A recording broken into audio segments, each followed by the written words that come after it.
This happened when my now husband and I were moving from the east to the west coast of the US. This had been our second time making this trip, and this one was just to pick up a few last things and grab our 2 dogs. At this point, we were just trying to make good time since we were tired of being on the road and would only stop for food and restroom breaks. So we weren't strangers to rest stops at odd hours of the day.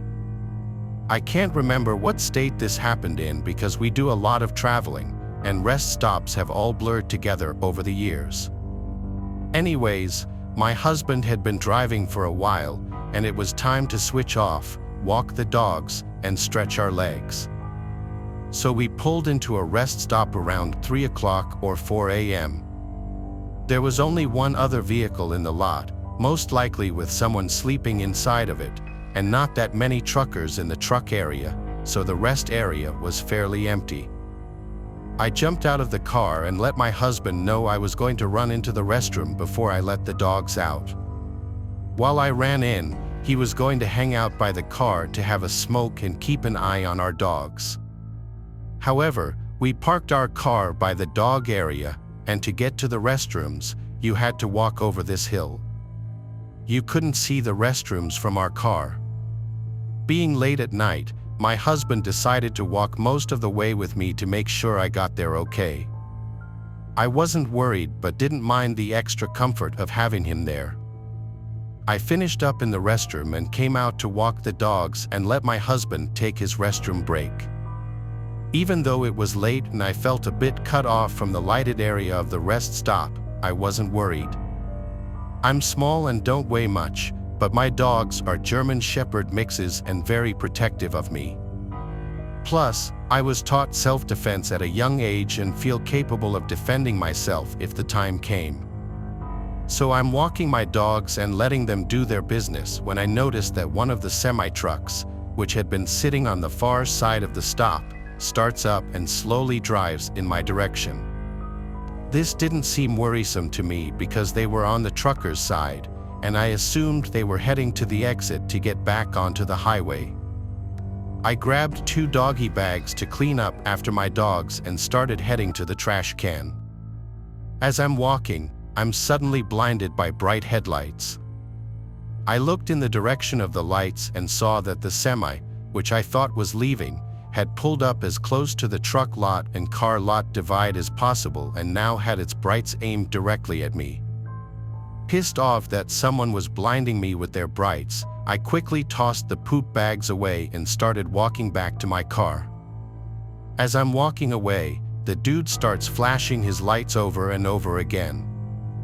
I'm almost to my car, wondering if I'm missing something and becoming more and more irritated. He starts creeping his truck in my direction again while flashing his lights. My dogs sensed my irritation and immediately went on alert, staring in the trucker's direction. I finally made my way to my car, and the guy is still flashing his lights while stopping his truck in my direction again. I don't scare easily, so I decided to stand there and glare in his direction. Then he finally stopped flashing his lights. Good, I assumed he was done and started getting my keys out to unlock the car. Suddenly, my dogs stiffened beside me, their hackles raised, and they began to growl. I heard the sound of a door opening and turned back in the trucker's direction. I saw his door was now opened, and I saw a foot starting to exit the truck. I'm sitting there thinking this guy is a complete idiot when, at this point, my husband shows up and wraps his arm around me while flipping the trucker off. The trucker's foot disappears back into his truck. He shuts his door and leaves the rest stop pretty fast. I told my husband about him flashing his lights, and he explained that truckers use this method to flag women down at rest stops for sex. I was grossed out. I'm guessing he thought I was alone because of how the rest stop was set up. However, I was in no way dressed like someone interested in random sex at a rest stop. I was wearing layers because it was cold and driving a newer car. Plus, what idiot thinks it's a good idea to try to approach someone with 2 huge dogs? Although I was never scared during the whole thing, I do think the situation was creepy because the guy was obviously not quite there and was acting pretty abrasive.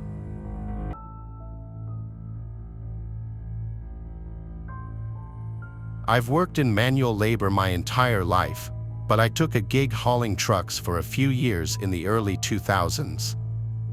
I got an offer for a package that I couldn't refuse in the way of full-time pay with part-time hours if I could meet the arrival times. I got insurance benefits, everything an employee dreams about.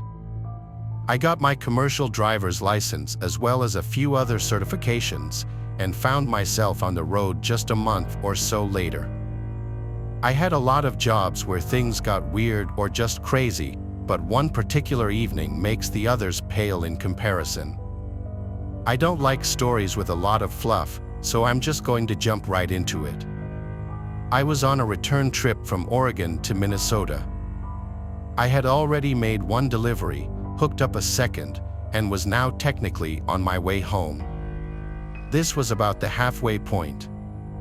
Weather was great, I was feeling good and motivated.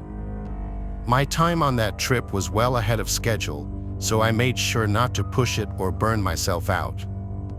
I found it super defeating to get home from a long haul and be too exhausted to enjoy it. It's always better to take a little time and stay level. I also have a bit of a heart condition, so heavy caffeine intake isn't an option for me. Most of my life has been all natural, using whatever remedy I could come up with to keep my energy up. The biggest influence was just a good diet, exercise, and a consistent sleep schedule. That means I stopped every night generally at the same time, got a good amount of rest, and that's it. Many of my trips were clocked to the very last second, but I managed to always arrive on time. I passed over the Idaho border and started gunning through Montana. Lots of beauty, but ultimately not much in the way of civilization out there. The route took me through Missoula and some more established townships. Between them though, you'd be lucky to find a service station of any kind. Rural stretches like this always kept me on my toes as I'd heard horror stories about guys running out of gas, blowing tires, or encountering engine trouble. There isn't help for 75 miles in each direction. On top of that, some of these rural stretches don't see a lot of traffic. Some early mornings, I wouldn't see another car on the road for an hour at a time. I had my eyes set on a trucking station out in the middle of nowhere between Bozeman and Livingston. I'd roll through Bozeman around dinner time, grab a quick bite to eat, then push on towards the station. I'd let my food settle and digest a bit. After an hour of driving, I'd hit my target, pull over, and be totally ready for bed. I liked routine, structure, and having a plan. That night, everything was supposed to be simple.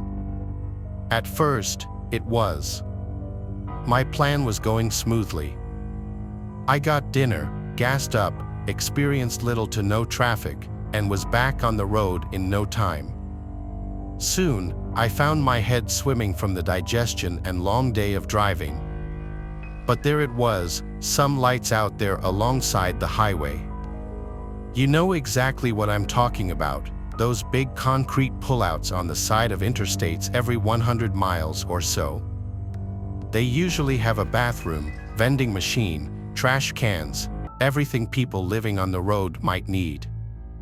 I pulled in and found a rare sight. Not a single vehicle anywhere.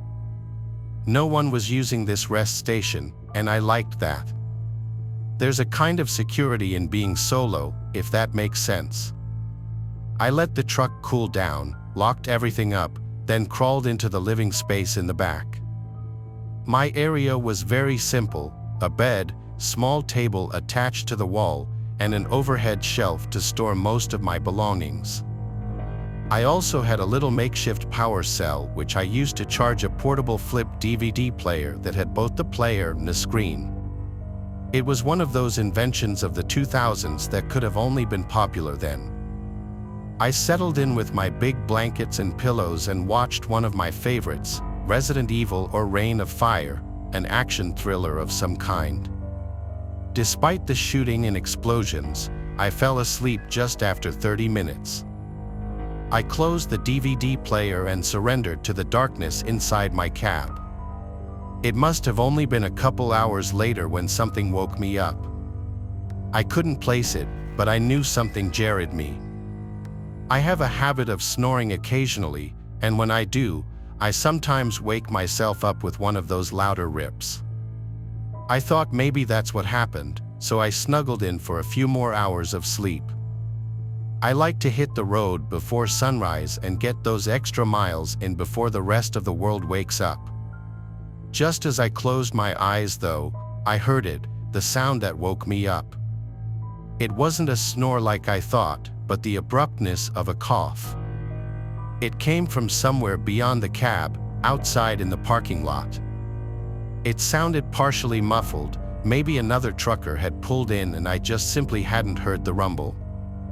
Really didn't seem that likely, but I guess anything is possible, right?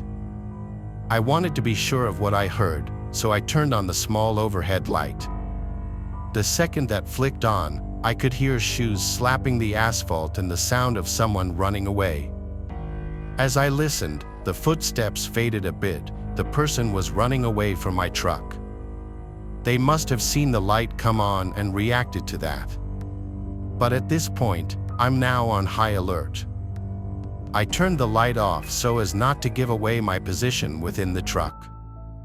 As long as it's dark, it's almost impossible to see in the depth of the sleeping cab, so I used that to my advantage.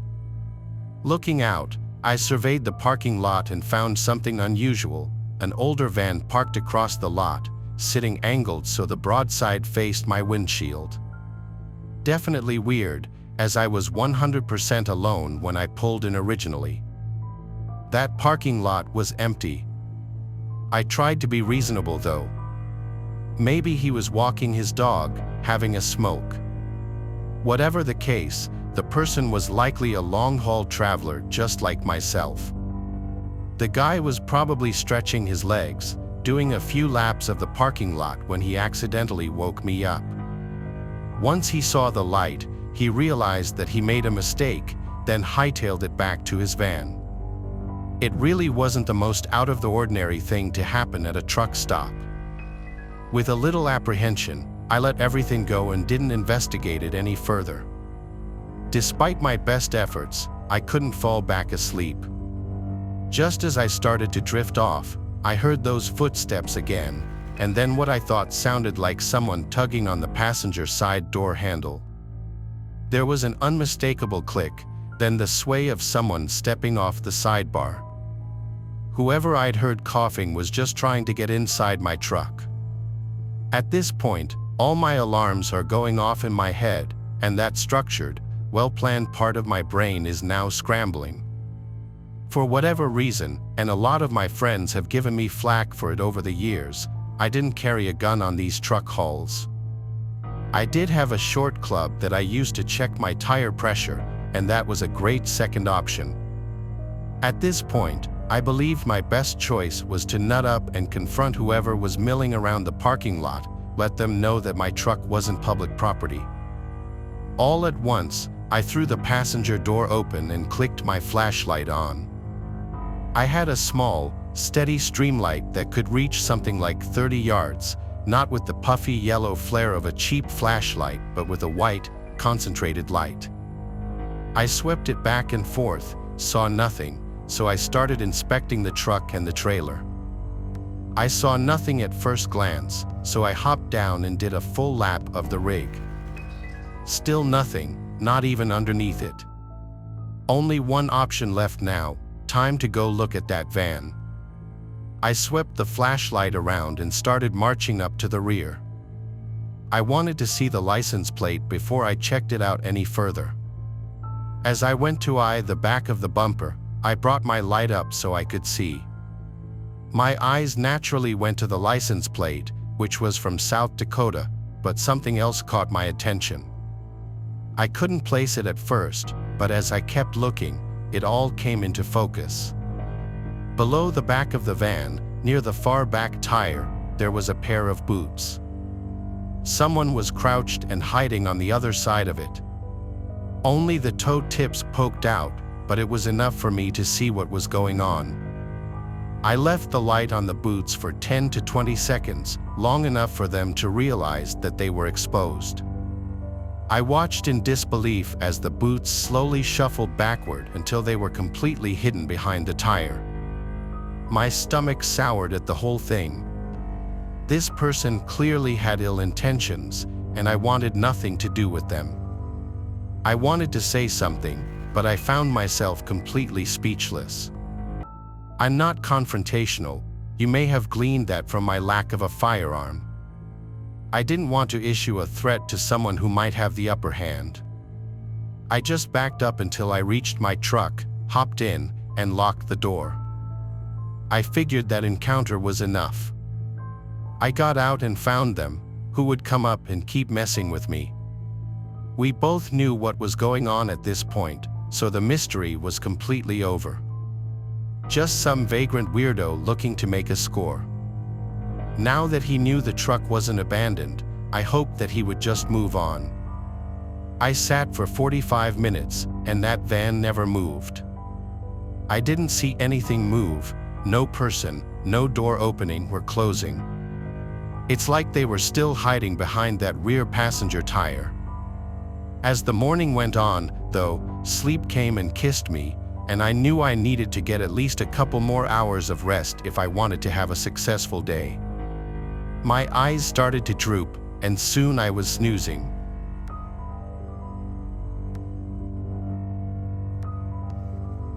Well, I would never hitchhike alone.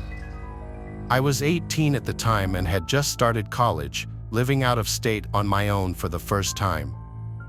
I had a pretty sheltered life. I am also a female, so my first semester at my out-of-state college had just ended. It was May, and I was on my way home from my brother's wedding. I'm about an hour away from my current residence, with a little over 3 hours left of my trip. Everything is going great, and I'm just cruising with the traffic. It was a notably busy day for that particular stretch of interstate, somewhere on I-40 in Tennessee. As I said, all was well until I checked my mirror. There was a truck a little farther back from the side of my car in the lane next to me. I could see his headlights in my passenger side mirror. I looked up because, even though it was the middle of the afternoon and super sunny out, this dude was flashing his lights at me. I tried to brush it off and assumed he just wanted to get into my lane, so I tried moving. He stayed behind me the whole time, not letting any other cars get between us. He kept flashing his lights at me, and I looked up at him. He waved and honked. This was a red flag, but I took it the wrong way. I thought, oh, I wonder if he's signaling me to pull over. I hope nothing is wrong with my car. The only reason I thought this was because, the week before, I had gotten a hole in my tire and had it patched. I was worried that the patch had fallen out and that my tire was going flat as I traveled. I'm freaking out about my car and plan to pull off at the next exit. Fortunately, it comes up quickly, and there is a gas station with some customers visible from the exit ramp. I head there and pull up at a gas pump. Curiously, the trucker follows me off the interstate and into the same parking lot, but he parks in a designated truck zone. I get out just before he parks and walk around my car, doing a quick inspection. I see him start to get out of his truck, and I decide to buy gas, even though I filled up before I left. As I swiped my card to pay for my gas, the truck driver had reached my car. Lucky for me, since I was already pretty freaked out by him following me off the exit, I had my phone in my hand with 911 already dialed, so I would just have to hit the call button. I left my driver door open and stayed between that and the gas hose, with him standing a few feet away from the back end of my car, the hose separating us. The first thing this guy says to me is, "Well, aren't you a pretty thing?" I'm screaming in my head now, imagining all possible scenarios for an emergency escape. He looked to be in his late 30s or early 40s and about 170 pounds. Me, I was 18, 125 pounds, without much muscle or fat anywhere on me. I wouldn't have been able to fight back much anyway. I told him thank you. He offered to buy my gas, and I declined, saying my parents gave me money. I was actually worried that he would expect something in return if I had taken his offer. He asked me questions like where I was from, where I was going, etc. Something went off in my head that just said lie, so I did. I didn't tell him what college I really went to, where I was really headed, or what I was doing. Nothing. My gas was done pumping after about a minute. With that, I told him goodbye, jumped in my car, and got out of there. I kept an eye on him as I left, making sure he didn't follow me any longer, and he didn't. I never saw him again. I don't know what he wanted with me that day, whether it was just to tell me how attractive I was or if he had something much worse planned. I really regret not reporting him to the police.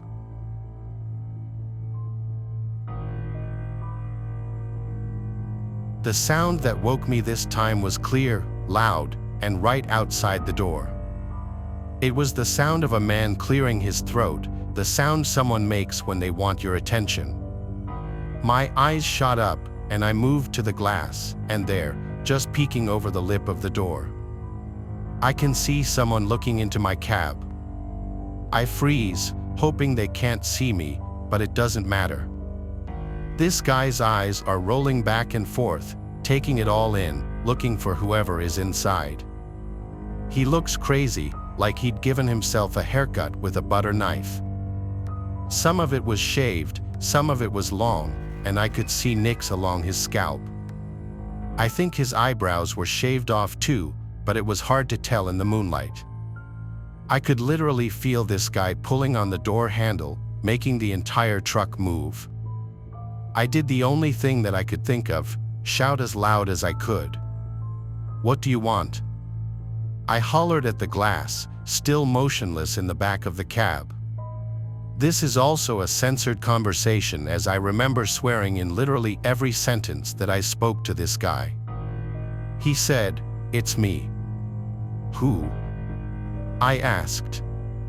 Okay, maybe this was a case of a mix-up. I sat up and reached for the club on the floor. "It's Henry, come on," he pleaded. "I don't know you. I'm not from here. Now please just get away from my truck," I explained to him. The conversation devolved from that point forward. Playing hard to get? I like it. "Let's do something different," he said. This guy went on at length about what he wanted to do to me. None of it involved violence at all. Everything this guy said was sexual from start to finish.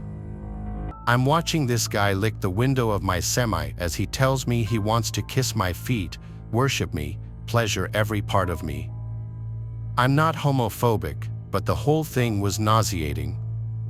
As he's going on and on and on about his sexual fantasies, transitioning into what he wants me to do to him, I'm yelling for him to just please go away. Throughout the entire thing, his tone changes. He starts talking about his desires, which were much more violent. This guy wanted someone to hurt him during their sexual escapades, punched, choked, tied up, and abused, the whole shebang. I couldn't really believe what I was hearing. He switched from licking the window to tapping on it before finally smashing his fist into the glass. I had to do something. I remembered my portable DVD player and, for whatever reason, came up with this weird little plan. I opened it up and faced it away from the front of the cab so the light would illuminate my face, but he wouldn't be able to see what the light was coming from. "I'm calling the police," I said, hoping the light source would look like a car phone or a radio. "I've got your South Dakota plates too." "Nathan?" he asked. I'm not who you're looking for. Now get the hell out of here, man," was the last thing that I ever said to this person. I watched him leap down and start running all in one swift motion. The van fired up and, without even turning its headlights on, fled from the parking lot like a bat out of hell. Honestly, I ended up doing the same. After another inspection of the trailer and tires to make sure everything was secure, I rolled out and made for Livingston. That morning, I really played with the idea of calling the police and making some kind of report, but thought it would be more trouble than it was actually worth. I didn't have the actual plate number, just that it was a Dakota van, so I figured my report would go absolutely nowhere. It wasn't until I got out of trucking that I realized how common this type of encounter was, especially after the invention of Craigslist. Truck stops have always been known for midnight rendezvous, but became explicit for random hookups all over the country, particularly for traveling men who wanted to experiment. Whoever that Henry guy was, he thought I was Richard, who was probably another trucker rolling through Montana that night. Henry must have gotten the truck station mixed up, or Richard was late to the arrival, so he got us confused. Regardless and whatever the case, I'm very glad that I had my doors locked that night, as I could be telling a very different story right now. Have a plan when you hit the road and always stick to that plan.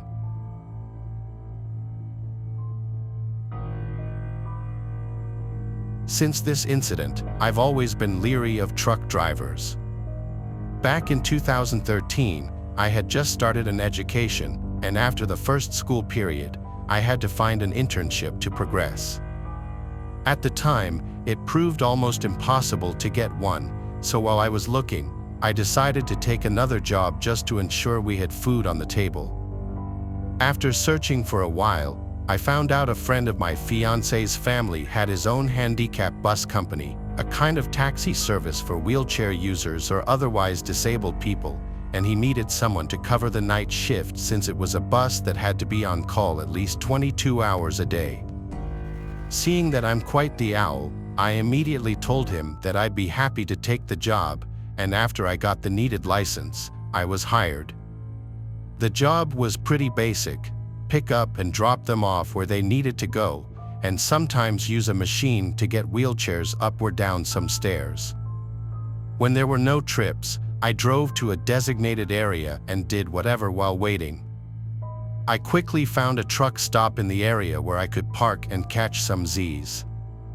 There was a gas station where I could buy coffee in the early hours of the shift.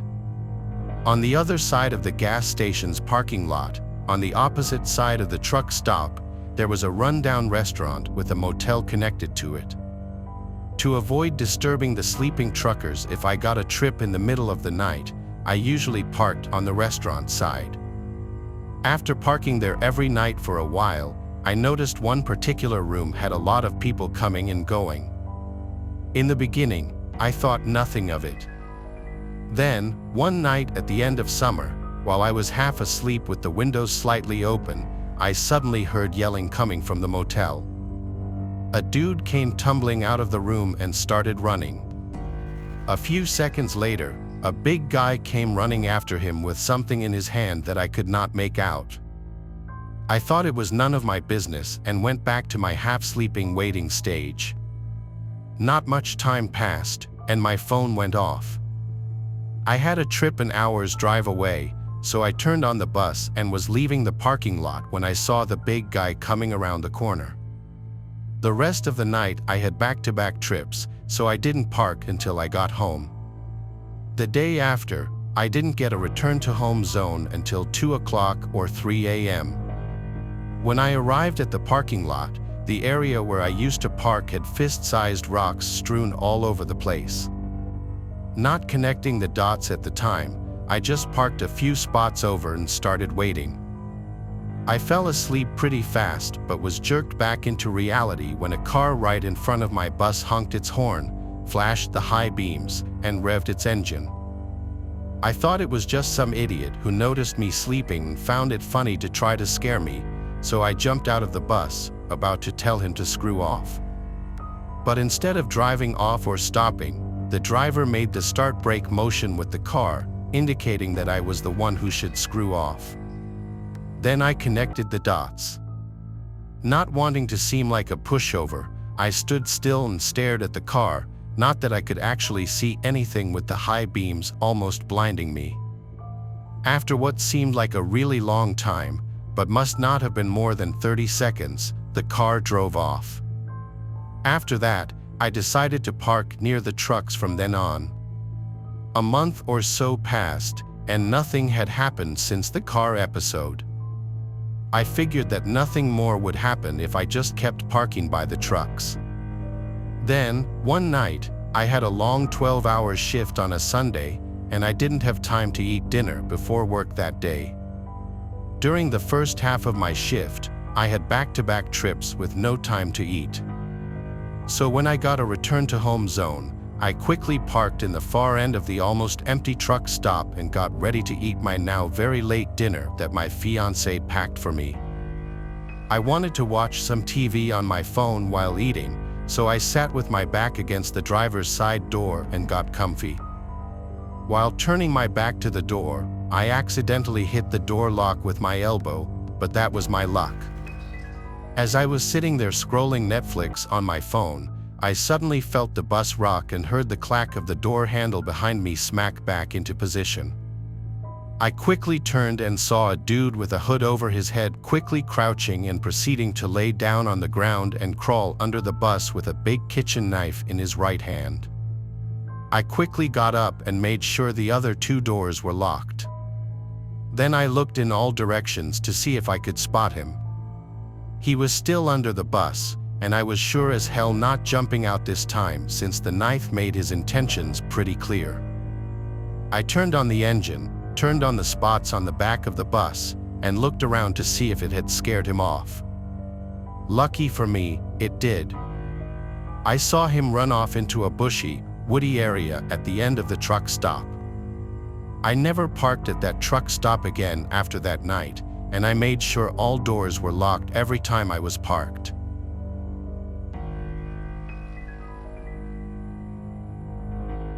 A few months ago, I was driving back to school from visiting my parents. It's about a 2-hour drive, so I usually keep myself entertained with music. I'm a 5 feet 3 inches, 21-year-old female driving my dad's little old pickup truck alone in the leftmost lane of a 3-lane highway, dorking around to the music on the radio. Suddenly, I noticed a semi-truck going the exact same speed as me in the rightmost lane. Embarrassed for getting caught in dork mode, I stopped singing and tried to speed up so he couldn't see me anymore. He matched my speed, which ticked me off a little bit, so I looked at the driver, expecting to see some angry jerk. To my surprise, he was smiling and waving. Thrown off, I kind of chuckled and waved back. Big mistake.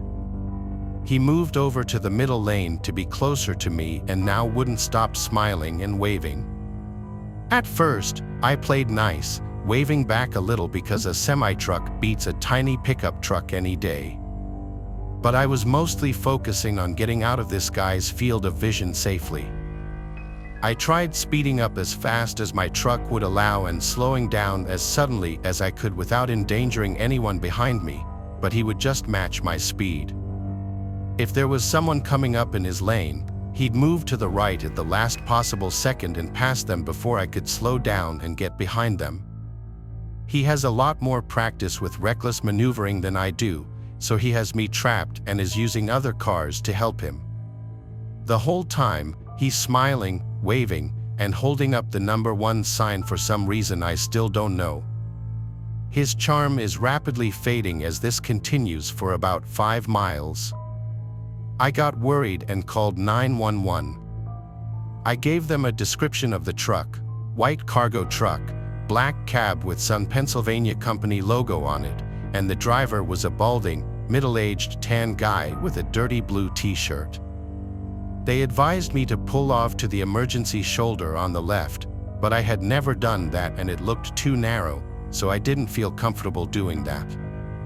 At this point, He was passing someone else in the middle lane, and I finally had a chance to slow down and merge 2 lanes over to the rightmost lane. I started speeding past him so he couldn't trap me again. The operator told me to take the closest service plaza about 5 miles away. She said he probably wouldn't follow me, so I could stop there for a few minutes before getting back on the highway. She told me to call if he did follow me, but she was confident he probably wouldn't, so she hung up. Now he's still holding up the sign and smiling this creepy, increasingly perverted grin at me while I avoid eye contact. The service plaza is in a quarter mile, and I'm not using any turn signals, but I guess he knew what I was doing because he braked hard and merged behind me right at the last second to join me in exiting to the service plaza.